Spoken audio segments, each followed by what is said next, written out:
on this edition of the Self-Publishing Show.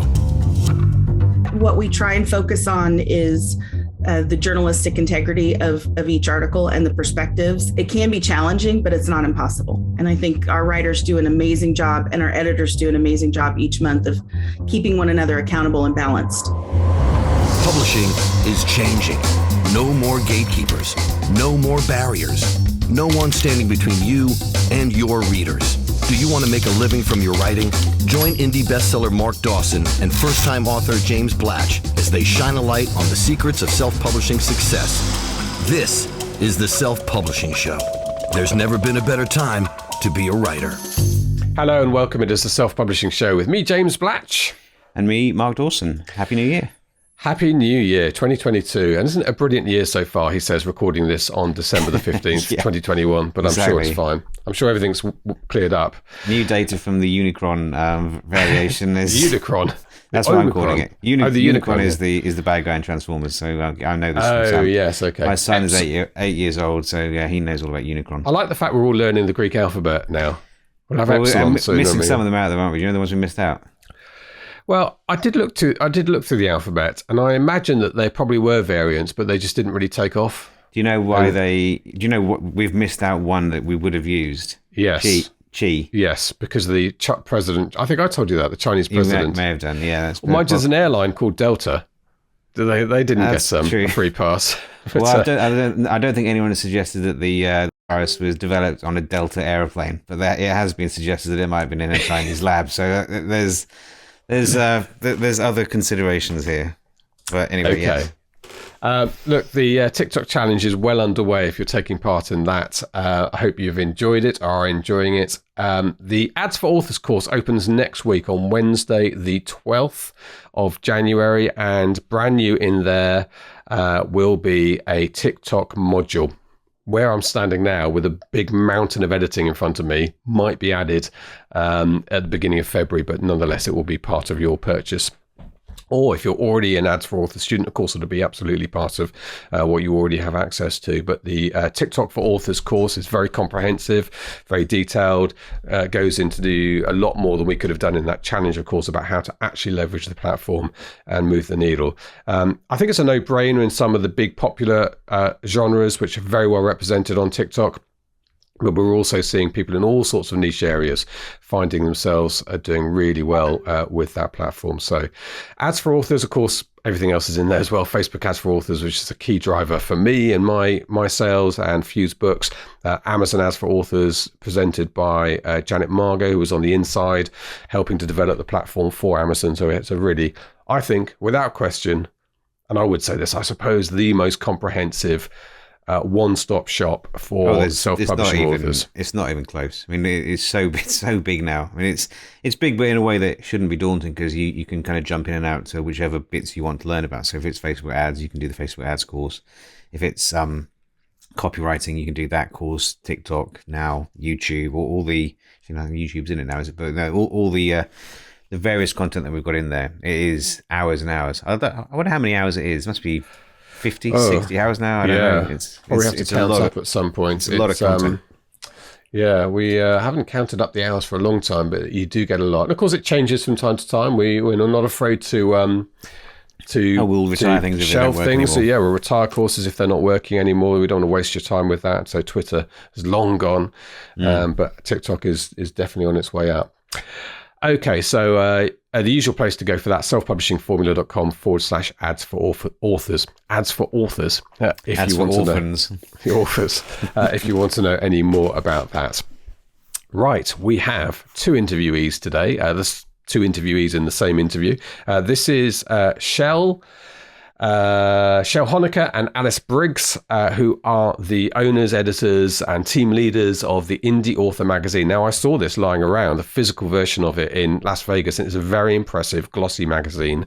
It looks brilliant. The production's done really well. They have a lot of integrity and business. You'll see in this interview how business savvy they are and how this is not a project that's going to fail. It's being driven really properly by them. I'm very impressed with the magazine indeed. We can't wait to be more involved with it, which I'm going to have a chat hopefully with them next week about that. But I think it's a magazine that's going to do our burgeoning kind of fledgling industry, it's going to give it a professional gloss and introduce us to people outside of indie publishing. So that's, I hope, the aim for that. So here are Chelle and Alice, and Mark and I will be back for a quick chat. This is the Self-Publishing Show. There's never been a better time to be a writer. Alice and Chelle, welcome to the Self-Publishing Show, Indie Author Magazine. Very excited. I've seen it. Looks beautiful, by the way. Beautiful production that you put together there. So I want to hear all about it. But why don't we start with a little bit about the two of you? Who would like to go first and give us their elevator pitch of who they are? Elevator. Chelle, you look ready, Chelle. I'm always ready. I'm usually the one that gets shoved forward to say things, so I will go. So I'm Chelle Honiker. I'm the publisher and co-founder of Indie Author Magazine. My background is technology and training. I've worked as the editor-in-chief of a few magazines before. So Alice and I came back from Scotland from the 20 Books Edinburgh conference and became accountability partners. And then somewhere about the end of last year, after going through COVID and spending time sprinting with a group of writers, we all decided to, hey, let's start a magazine. We're not doing anything else. just funny if you know us. We're both real busy. The million other things that you are doing. Yeah. Exactly. Okay. And Alice? So I'm Alice, also one of the co-founders of Indie Author Magazine, and my background is in art and design and the medical field, actually. So I'm a licensed occupational therapist. and a writer as well, Alice? Yes. Yeah, so I published more than 30 books, so okay. Mostly nonfiction. Oh, mostly nonfiction. I was going to ask what genres you write in. How about you, Chelle? So nonfiction, but also some romance, dabbled in romance. Okay, so you decided to start a magazine, and what was the reason for that? I mean, did you see a gap in the market, or is it a commercial decision? What was it? We saw a gap in the market. So what was so funny was we came to SPF live last year in March of 2020, and I was supposed to continue on to Ireland to Larne to spend some time with a couple of other writer friends, then on to Scotland to spend a month, and then I was supposed to come back to the States. Well, we went in lockdown on the very last night of London, and so I ended up in Ireland for about 4 months. Wow. Stuck in Ireland, right? Yeah. It was very sad. In air quotes. I was stuck in Ireland. It For was so you. Yeah. I ended up in a village called Carnlough and had a little seaside cottage there that I had connected with a friend that was now a friend that was in an Airbnb group. And so while I was there, I sort of threw my hand up and said, hey, who wants to sprint? I'm alone. I'm kind of bored. And so the group of us that had hung out together at SPF and the group of us that had met at 20 Books in Edinburgh and a few others that had met in Vegas all started to sprint together twice a day. So we would get on Zoom and we would sit and talk for about 2 hours and get words twice a day. And between those 20-minute Pomodoro sprints where we were all just writing furiously, we would chat. We would chat about the tools. We would chat about courses. We would chat about tips and tricks and things. And so we started a spreadsheet to kind of keep track of all of those and kind of collaborate on things. And then the chats went to like 6 days a week and then 7 days a week because we started to go through our social media together and we started to do our marketing plans together and we started talking about launch plans together. And so it sort of sprung from that because we created a website called indieauthortools.com, which is just like a crowdsourced database, which the spreadsheet got too big. So we built a website and then we started sharing more stuff. And we thought, well, how can we help more people? And so that was where the magazine got started. It was sprung organically from this group of working indie authors that were sharing stuff with each other. And we decided to share it with a broader audience. So it was organic. It was not a commercial decision by any stretch of the imagination. It was just kind of a collaboration that overflowed.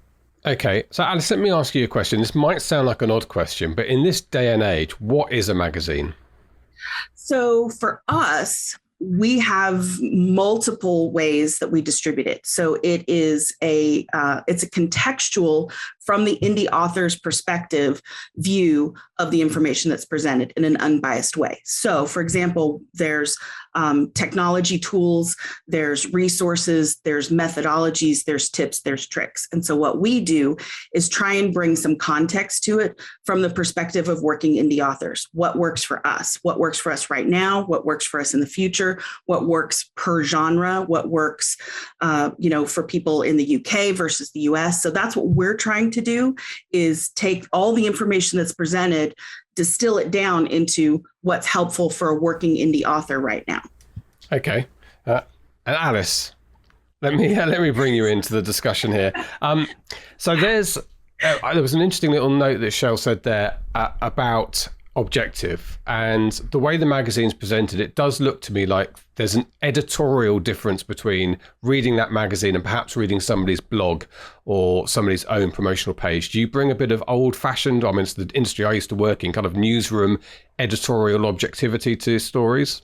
Yes. Yeah, that's been our intention from the first. We wanted to, because there are a lot of blogs and there are a lot of ones that are very helpful, and we didn't want to necessarily duplicate what they were doing. So we wanted to bring in, not just so that the authors or the writers are not just saying what their experience is and how they're doing things, but they're also interviewing people, they're bringing them in so that we're hopefully presenting as many of the sides, kind of the ways up that mountain, to tackle whatever task it is for every single issue, so that way we've got the variety of perspectives, and hopefully every reader who picks it up, either digitally or in print, will be able to find a technique that they can try and find successful for them. And so we've been very intentional about not making it so personal, but making it more of an editorial and kind of like you said, more of an old-fashioned journalistic production. Yeah, which is the sort of thing that is a little bit rare to find, particularly in emerging industries, which are dominated by video games. Is the same. They're dominated by voices, individual voices that come from a certain perspective. Maybe they've got something to peddle. Maybe they've just got an opinion. But it is a market. It's a mark away from what I used to do in a newsroom. You get ticked off by my colleagues sometimes if you weren't adhering to those values of news objectivity. So I think that's quite an interesting aspect to this. Is that hard, Chelle, being objective in an industry that you work in? It can be, but what we try and focus on is the journalistic integrity of each article and the perspectives. And we have a really great team of people that can bounce things off of one another.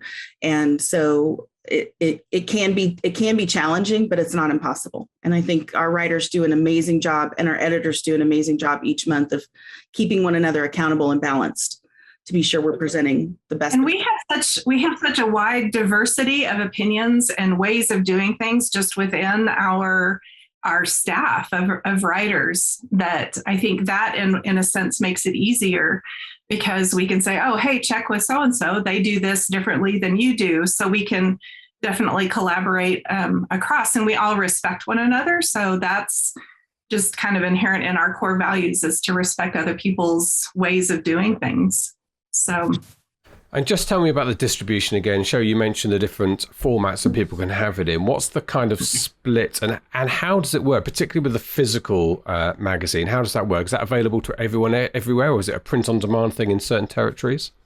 So it is print on demand. So when we first went into production, we met with a bunch of distributors, and they said, we've got everything on hold right now, COVID. There were some things. So what we did intentionally was we set it up as a digital distribution through our website. We also have the articles that are replicated on every article in audio version. We wanted to have the broadest distribution. So every issue is available via audio. We also have the print now, which is print on demand through Amazon. We can print for free and distribute for free to the US and the UK. We have our podcast, which are replicated articles that are introduced by our sassy avatar, our representative. Her name is Indie Annie. She is our advice columnist. and she's everybody's favorite aunt. And so her voice is actually the voice that you hear for the audio versions. We also have syndication. We're able to take all of the content on our sites, and if someone wants to have that content on their site, we can syndicate it to other people's websites, and we can translate it into 12 different languages.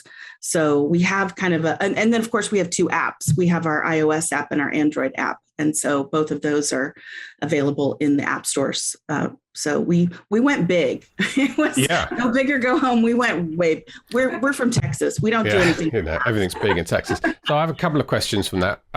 So the Indiani avatar caricature, is this an AI voice or is it an actual person's voice, or how does that work? She's an AI voice, the actual voice, but there is a person behind it who has chosen to remain anonymous. So she actually writes the Indiani column, and she writes the emails for all of our email sequences, and she writes our newsletter.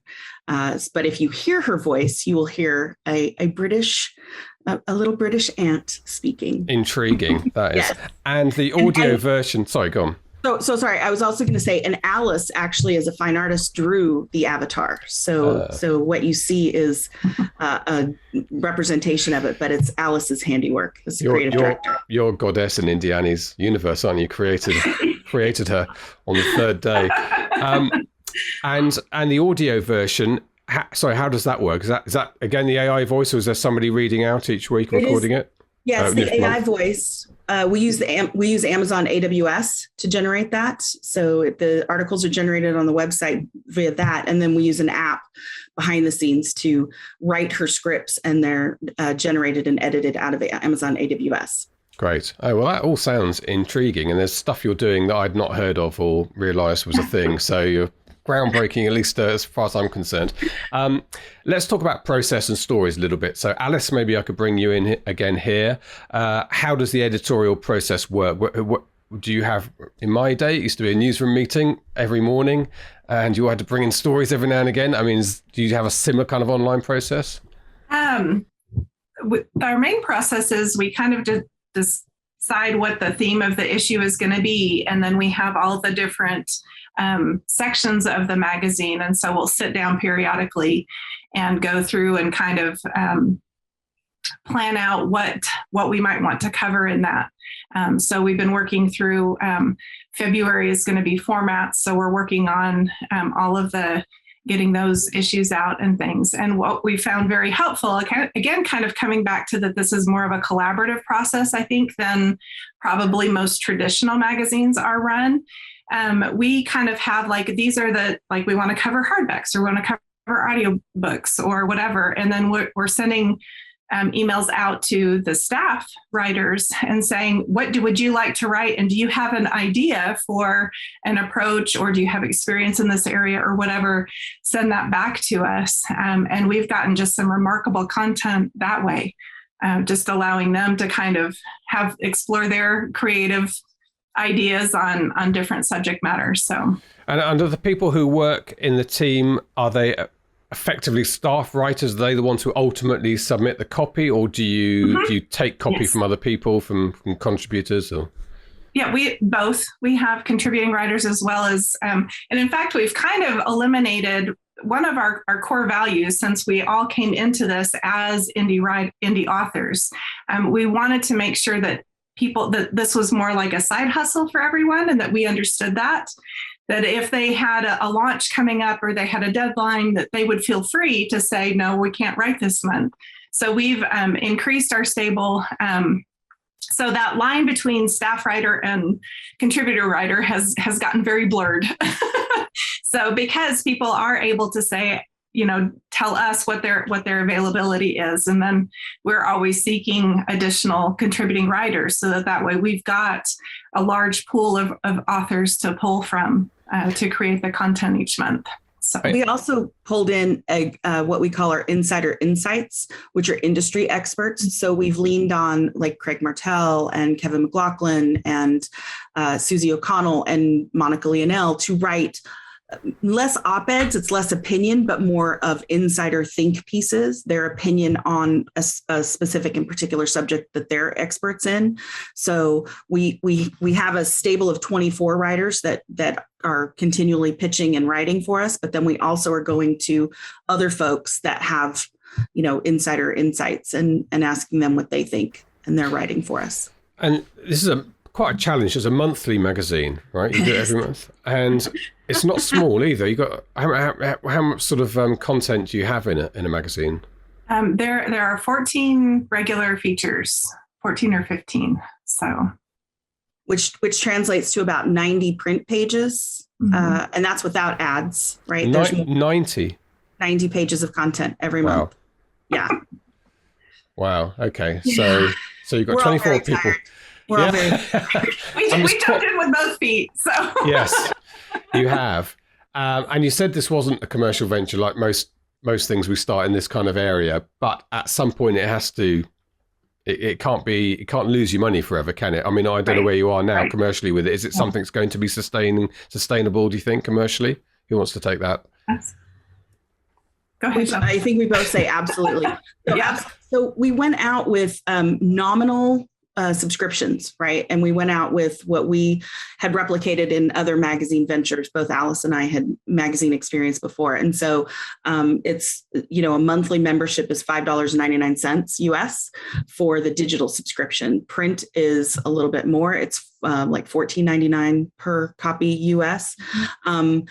We've hit our critical mass. We've got about 18,000 on circulation, our circulation number. And so now we are actually ready to go out and start asking vendors if they want to reach this audience. And so we kind of had a strategy, the crawl, walk, run strategy, where we wanted to produce the good content. We wanted the MVP, the minimum viable product. We wanted to be sure that it was adopted. And I think our metric for how well it's been adopted is 90% of people sign up for our annual membership as opposed to the monthly membership. So that's gratifying for us. That was kind of a surprise for both of us, that people would just read it and go, yep, I'm in right now. Let's do it. And so now we're ready to kind of go out with a stronger connection, hopefully between, vetted vendors and advertisers. So yeah, exciting. But there's opportunities to grow it. And is there a sort of business-like pathway you have a couple of years planned out and with some targets to reach in terms of where it's going to end up? Mm-hmm. Absolutely. We have numbers both for the membership, circulation, our ad server. We keep track of all this. I'm kind of a numbers nerd. That's my background, is numbers. So I obsess over those a lot. And Alice puts the pretty spreadsheets together and makes sure all the numbers are right. So we work very closely together on those kinds of things. And in terms of your contributors at the moment, are you paying staff, or is this voluntary for some people, or? No, we pay everybody, every staff, editors, copy editors, line editors. It's fully paid. Mm-hmm. Full functioning magazine. And that, I keep saying, because I saw a couple of copies at, I've only seen it digitally up until 20 books, but there were some, I guess you guys were there at Vegas. We were. I couldn't really tell because everyone was wearing a mask who was there and who wasn't there. But anyway, I saw the copies, and there's something about being in a fledgling industry, and it is still, I feel, a fledgling industry, to have something, because it's all ephemeral. Is that the right word? It's all in the ether, kind of blogs here, and some things come and go. But to have a sort of traditional looking magazine in your hand, it brought, for me, it felt like it brought a bit of status, a bit of acceptance, lifted us up a little bit to the next level where we need to be. And I think for outsiders looking in, thinking, this is not just here today, gone tomorrow movement. This is the changing face of publishing. I think for me, it feels quite important, this step. Thank you. We thought so too. When we cried a little bit when we held the first print copy in our hands. It was really gratifying. When we laid it out the very first year. The first year sort of iteratively, loosely followed what an author would do to start, and from start to finish, from outlining all the way to publication. And now Alice and I have planned out years 2 and 3, which seems a little bit surreal, but because we've got everybody signing up for an annual subscription, we're like, oh, okay, well now we have to do another year. They signed up today. So. And when you say you've planned out the years, you're talking editorially? Yes. Mm-hmm. Yes. Yeah. For what the theme of the issue will be. Yeah. So each issue has a theme. And then within that, there are 3 topical articles that cover that theme. So for example, when we did outlining, we have, software to use for outlining methodologies and techniques, pros and cons, how somebody would get started. We tried to kind of gear it towards a beginning, intermediate, and advanced user so that someone would find something within every issue. Then we've got a technology article, which we're actually transitioning a bit to video because we're doing more how-to videos, and it seems a little bit easier to follow along in a video rather than reading an article. We've tried to kind of fire on all cylinders for folks. So if they're tactile and they have a print version in their hands, they can do that. But then we've also got video for those that want to follow along, and the audio versions, of course, for those that want to follow along. So our mission is to present the best information in the best format at the best time. And we've actually gone back and revised some, which is why we've got the digital and the print. So we try and make the print as evergreen as we possibly can. But then if we need to update or revise things, we have the digital that we can refer back to and have people look at that so that they get the best information that's available at that time. Yeah. We went out with Vela and talked about topical issues, and now we're revisiting Vela now that it's been out for a little bit and made sure that it's there. We've got a section called Devil in the Details, which are what some authors might get wrong about a certain subject. So this month we just came out with winter weather and, how you need to write something in the winter so that it doesn't pull the reader out of the story and they go, that's totally wrong. That is completely false. That would never happen. We've also got health and wellness sections in the magazine because we feel like that's a really important part of being an indie author is not sitting at your desk. So we're covering stories about standing desks and wrist exercises and how to use technology to take breaks and how to fool your body into drinking more water. Yeah.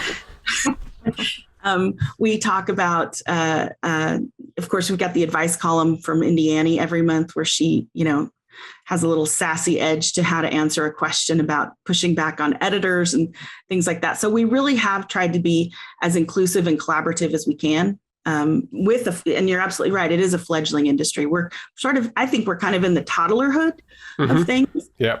And just on our own 2 feet now.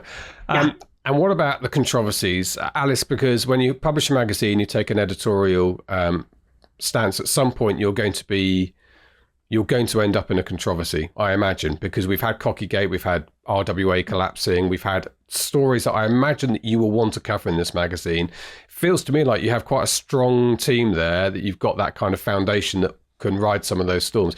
They're the tricky bits I remember from being in the media, is suddenly dealing with a controversy, which will happen, I think, for you.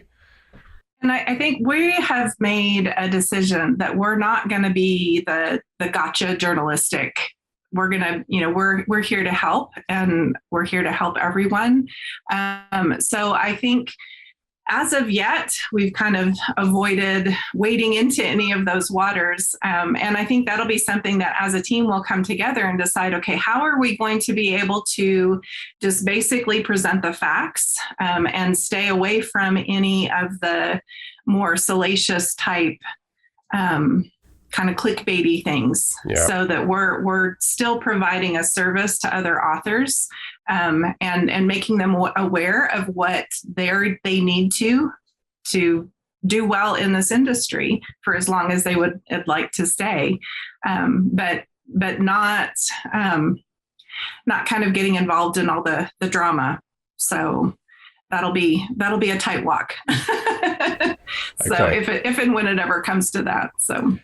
And so the other side of that, Chelle, I suppose, is controversies, which you potentially, I think it sounds like you've got a very mature and experienced attitude to navigating those waters. The other thing that I guess you can do is become a bit like a advocate for us as authors. So if Amazon decide that they're going to change some things that we feel as an industry is unfair, you could be the one, at the very least, asking the questions.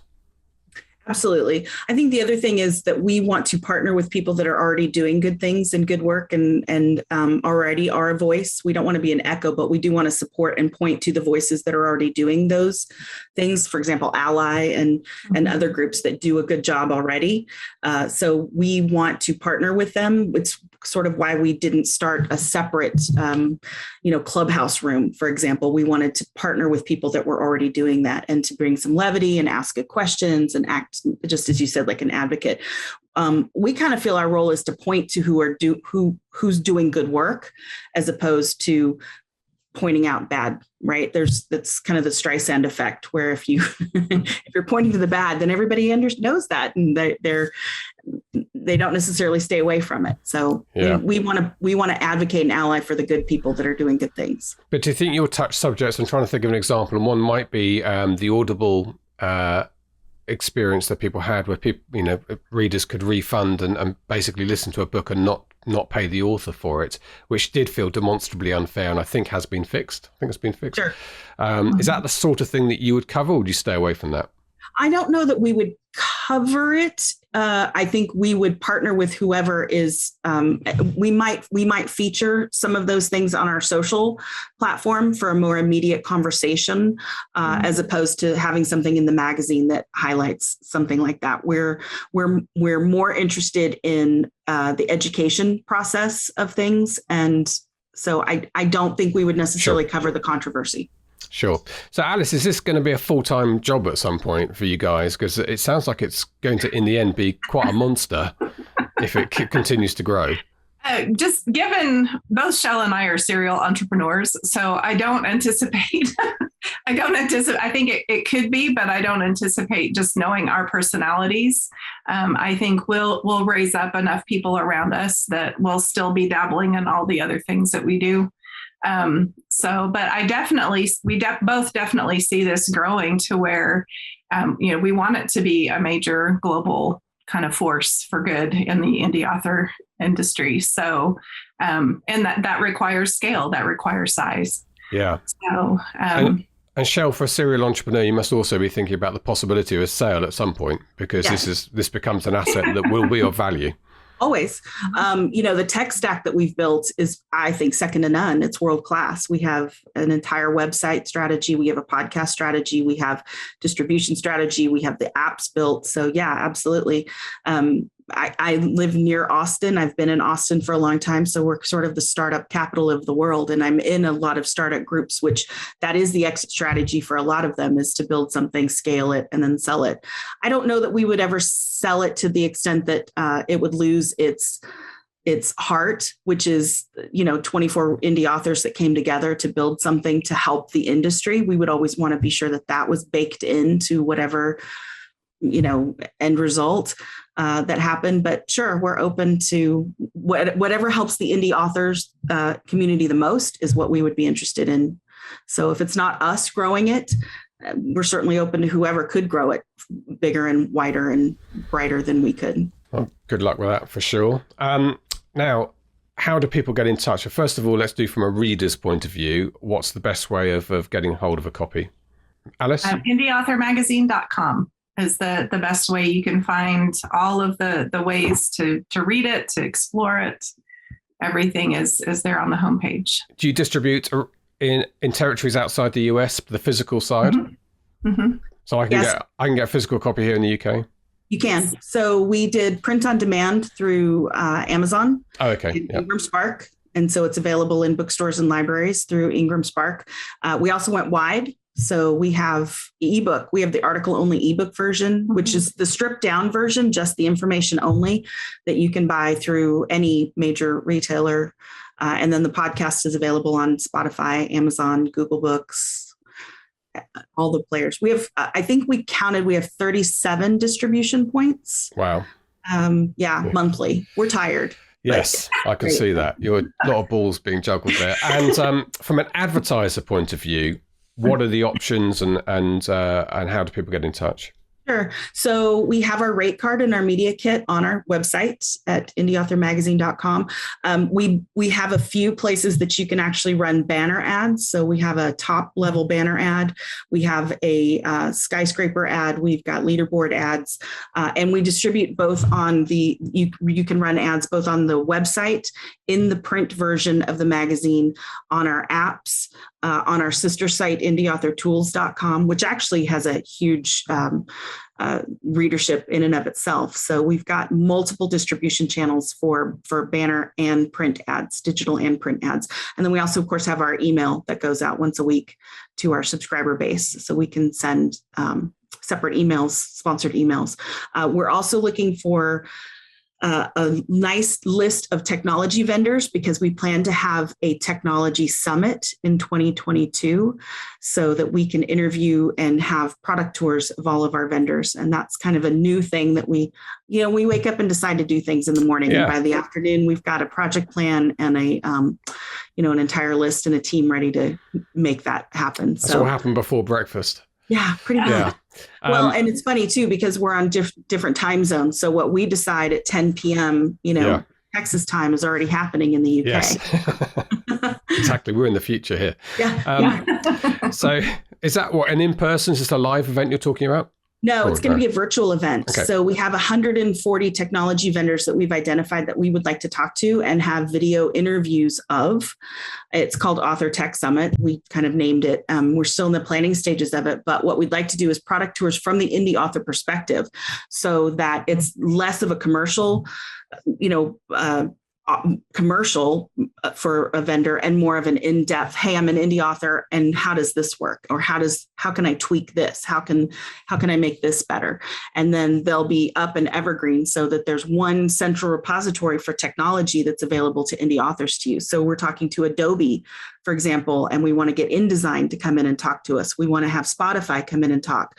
We want to have sort of the non-traditional, non-exclusive indie author centric technology, and we want to talk to vendors that can help the indie author world in general do that. So yeah. I think that's really our mission and our vision, is to kind of bring the tool set and the skill sets into the indie author world in collaboration with the magazine. So it's sponsored by the magazine, but it really just covers the tech and the how-tos. That sounds great. I mean, Spotify will be an interesting one, because obviously moving into this space, having just acquired Findaway Voices. So good. Well, I think you've done an amazing job. I think I said that at the beginning. It just looks like a really well put together product. And I remember Elaine sending me the first copy, and I was a bit kind of, whoa, oh, so that's what they were talking about here. This does look good. So you've obviously got experience behind you, and it sounds to me like you've barely put a foot wrong. I'm sure there's been some stuff under the bonnet, under the hood, did you say in America? That's nothing goes, no waters flow quite that smoothly. But well done. Thank you for stepping up and representing our industry. And I'm very excited to see how far you can go. Thank you. We are too. We really appreciate it. And, a lot of our team, the ideas came from SPF, from a lot of the conversations we had and people we met at the live conference. So yeah, well, we've got lots. I'm sure we're going to collaborate. I'm certain we'll have a chat immediately off air about that. I chatted several times to Elaine, but it's just one of these things in my massive list of things to do that I haven't chased up at some point. But yeah, we definitely need to be involved with each other, which would be great. So big supporters. Good. Thank you so much indeed for coming on today. And we'll see you in person at some point, hopefully. And good luck. Thanks, Jeff. Thank you so much. This is the Self-Publishing Show. There's never been a better time to be a writer. There we go. Chelle and Alice, very impressive job that they've done. And they're sort of a bit like me and you in that they've got fingers in lots of pies, lots of businesses going on. They're sort of serial entrepreneurs, but they work really professionally at it. I'm very, very impressed with the magazine. I sort of feel that we need it as well, Mark, because there is that, quite rightly, there's an image of people in their pajamas running most of self-publishing, but the reality is it's a billion-dollar turnover business. Who knows how much we turn over, because it's all done from bedrooms. It needs a kind of polished front for people to understand how serious and important this industry is, and this is a sort of helpful thing on that road, I think. I think it's helpful. I mean, I think it's helpful. I think they've done a good job. It looks good. distribution is going to be the challenge, I think, for them, getting them into the right places. But it's a nice product, so that's, they've won half the battle on that. So good luck to them. I think it's a good thing. Yeah. You can subscribe and get the physical copy delivered to your door here in the UK and across in America and quite a few other places as we discovered. And I think it's a fun thing to have. It'd be lovely to walk into my local newsagent and see a copy on the shelf one day. We'll see. Yeah. Alongside my golf magazine. Right. Mark, we have a course to open and to get going on, and I've got a lot of editing to do to make sure this TikTok module is in fine shape. It's a module, when you do the course, you'll realize that we present a lot of information in courses, and we're careful how we do that, make it as bite-sized as possible, easy to digest. TikTok's much more of a visual presentation, so there's quite a lot of green screen editing going on, bringing it to you as well, which I'm quite enjoying, sort of very fun site departure for us. And the two women who produced it, Lila and Jane, have done an absolutely fantastic job putting it together. So I'm off to do that editing. You can go and walk Scout. Yes, I've got to walk Scout as well. He's getting quite agitated. So before he tears the house to bits. Yes, indeed. Okay, thank you very much indeed to our guests, Alice and Chelle. All that remains for me to say is it's a goodbye from him. And a goodbye from me. Goodbye. Goodbye. Get show notes, the podcast archive, and free resources to boost your writing career at selfpublishingshow.com. Join our thriving Facebook group at selfpublishingshow.com/Facebook. Support the show at patreon.com/selfpublishingshow. And join us next week for more help and inspiration so that you can make your mark as a successful indie author. Publishing is changing, so get your words into the world and join the revolution with the Self-Publishing Show.